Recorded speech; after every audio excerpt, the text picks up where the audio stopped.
Hi, happy Friday. Today we are going to, you won't see me on Monday, just a reminder, we have no school on Monday. So fingers crossed we get some really nice weather so you guys can get outside.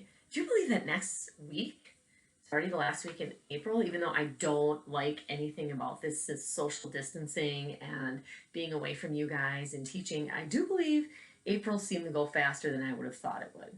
So is right around the corner, and hopefully we'll be getting some beautiful spring weather. Right? Let's keep our fingers crossed. April hasn't been too bad. All right. Today I'm going to read you a sweet story. It's a new book. I found that someone recommended on one of the blogs that I follow, the teaching blogs, and came from Amazon, which Mr. Weber's not very happy with all my Amazon ordering, but who cares? It's called Elmore. It's by Holly Hobby.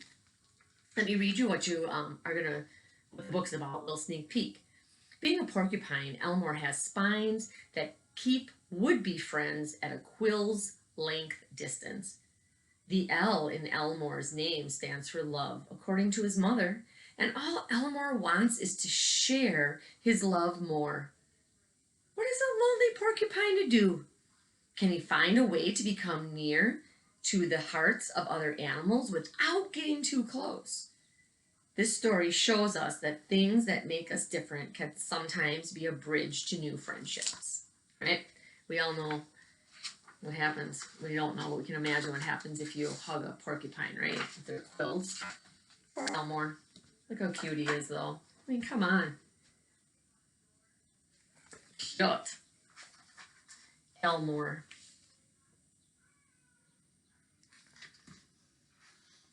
Elmore lived by himself in an ancient maple tree. He loved it there. See him? There he is. Beautiful pictures. Every few days he would climb down the huge tree trunk as darkness fell to graze on his favorite leaves and twigs. Then back he would go to his snug hollow in the ancient tree.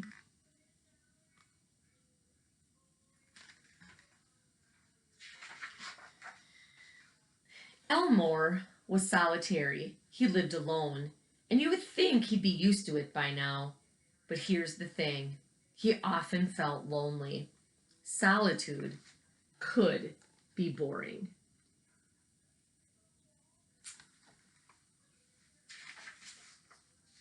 He always had trouble making friends. What was the problem? I mean, after all, the L in Elmore's name, his mother once explained, stood for love. He put up a sign. Friend wanted. Cute he is. He's so cute. He was discouraged by what he overheard. He's too prickly. It's hard to be around him.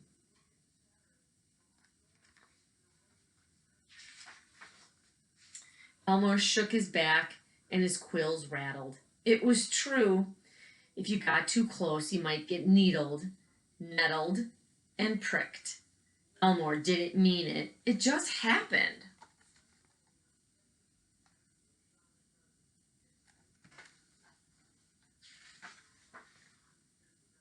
He spent a rainy day holed up in the ancient tree thinking about what to do.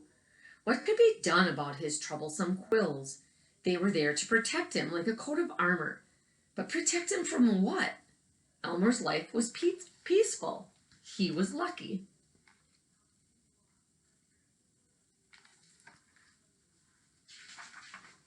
The next day his old uncle happened to come shuffling along past Elmore's tree. "Good morning, Elmore."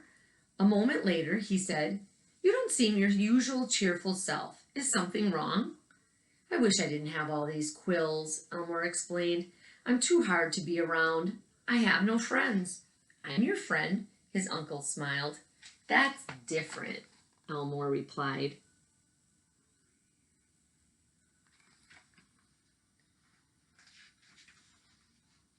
"But you're a porcupine," his uncle stated empathetically. "You wouldn't be a porcupine without quills." I know, said Elmore. I've got hundreds and thousands of them. You're a handsome porcupine, his uncle added. Your quills are beautiful. You should treasure them.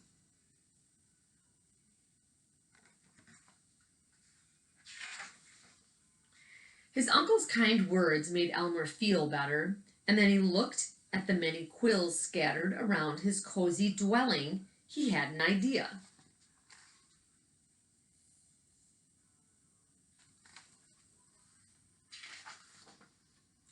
Elmer tied up each small clusters of quills with a bit of string. See that right there? I don't know what he's going to do with them. They look like packs of 10, 20, you know, like we make our bundles of 10. He posted another sign. Elmore Quill Pens, 100% real porcupine quills, free. Oh, he made them into pens.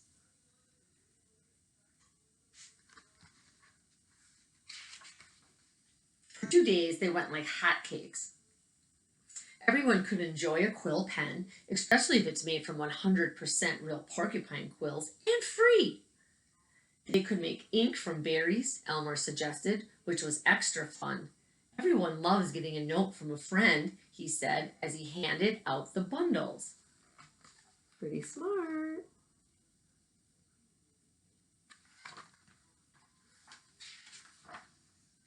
By the time the last quill pens were gone, Elmore was tuckered out, but most of all, he was happy.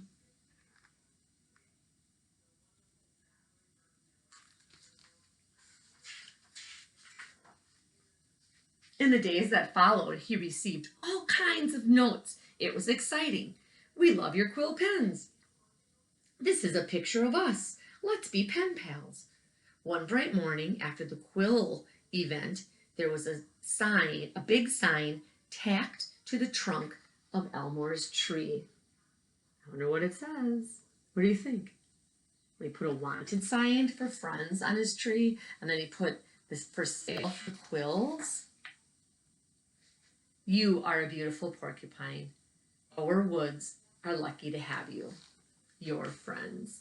Oh, what a sweet friendship story, right? Elmore, cute, awesome. Thanks for listening. I miss sitting and talking with you during the book. I miss sitting and looking at you while I'm reading. I miss walking up and going to see what all the noise is in the bathroom in the middle of my book. Right? I miss you guys. And we'll get through this. We'll see each other. We'll do something when all this is over. We'll make sure we meet up somewhere and do something. All right? You guys have a great weekend. You will be getting I have 2 really funny books for next week. All right? We'll talk to you soon. Bye, guys.